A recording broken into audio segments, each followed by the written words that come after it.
बच्चों, आज हम हिंदी की पाठ्यपुस्तक वसंत भाग 2 के पाठ 5 मिठाई वाला के विषय में पढ़ेंगे। मिठाई वाला। हम सभी को बचपन से मिठाइयाँ बहुत अच्छी लगती हैं। त्योहारों पर तरह तरह की मिठाइयाँ हमारे घरों में आती हैं बाज़ार से और बनती भी हैं। हम लोग बाज़ार से तरह तरह की मिठाइयाँ खरीद कर खाते हैं, लेकिन गाँव में, कस्बे में बहुत सारी चीज़ें ऐसी होती हैं जिनके लिए बच्चों को दुकानों पर जाने की ज़रूरत नहीं होती। उनके घर के आसपास बहुत सारे फेरी वाले, बहुत सारे मिठाई बेचने वाले, खिलौने वाले आते रहते हैं।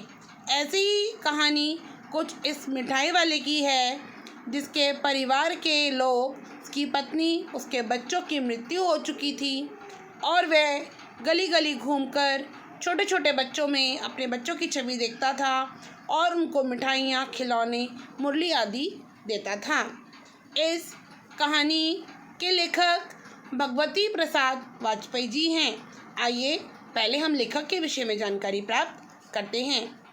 लेखक का जन्म 11 अक्टूबर 1899 को हुआ। इनका जन्म स्थान मंगलपुर नामक गांव, जो कि कानपुर जिला में स्थित है, वहाँ पर हुआ माना जाता है। इनकी प्रमुख कृतियाँ तो हर क्षेत्र में हैं। हिंदी साहित्य में इन्होंने उपन्यास, कहानियाँ, कविताएँ आदि लिखी, जिसमें से कुछ के विषय में हम यहाँ जानेंगे।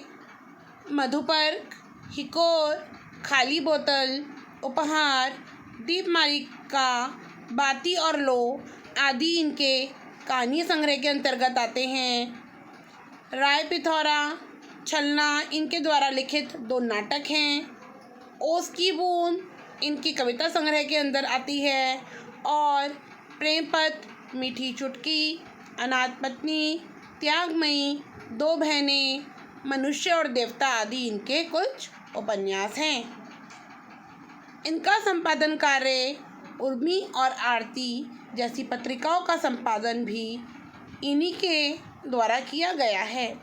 1922 से लेकर 1923 में ये माधुरी के संपादन विभाग में कार्यरत थे।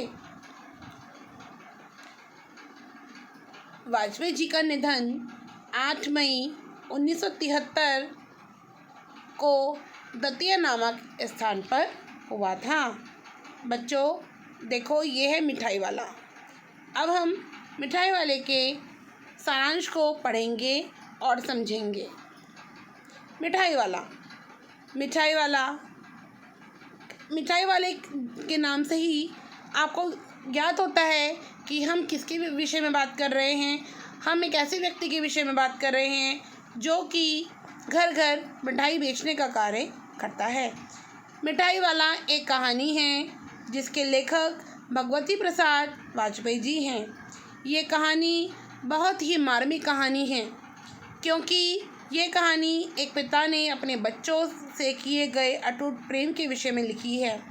बच्चों, लेखक की पत्नी और उसके बच्चे की मृत्यु हो चुकी थी। वह गली गली, घर घर जाकर बच्चों को मिठाई, सब्जी, जो भी उसके पास होता वो उनको देता। कभी मुरली लेकर चला जाता तो कभी खिलौने लेकर चला जाता। मिठाई वाले का एक रूप नहीं हमें इस कहानी में देखने को मिलेगा। वह बच्चों से अत्यधिक प्रेम करता था। वह छोटे छोटे बच्चों को चीज़ें फ्री में भी दे दिया करता था। इस कहानी में कहानीकार ने एक पिता का बच्चे के प्रति प्रेम भाव को दर्शाया है। उन्होंने बताया है कि कैसे एक पिता अपने बच्चों से प्रेम करता है और उसे उन बच्चों की कमी खलती है।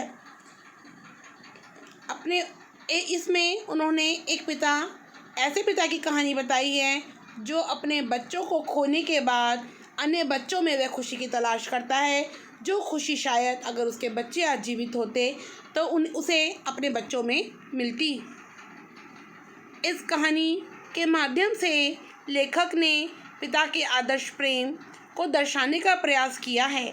समाज में ये कहा जाता है कि माँ अपने बच्चों से अधिक प्रेम करती है, लेकिन लेखक ने इस तथ्य को बिल्कुल असत्य सिद्ध किया है और हमें इस कहानी को पढ़कर इस बात का पता भी चल जाएगा कि सिर्फ एक माँ ही अपने बच्चों को अत्यधिक प्रेम नहीं करती, अपितु पिता भी अपने बच्चों से अटूट प्रेम रखता है। ये कहानी मानवीय संवेदनशीलता के ताने बाने में उलझी हुई कहानी प्रतीत होती है। देखो, ये चित्र है कि जब वह मिठाई वाला खिलौने वाले के रूप में वहाँ पर आया था। एक आदमी पहले एक खिलौने वाले के रूप में आता है। वह मधुर स्वर में बच्चों को बहलाने वाला खिलौने वाला गाकर सुनाता है। जब भी वह आता था तब उसके यही शब्द होते थे, खिलौने वाला खिलौने वाला। वह गीत गाता हुआ आता था और गली के सारे बच्चे जहाँ पर भी होते थे वह दौड़कर उसके आजू बाजू उसको घेर लिया करते थे।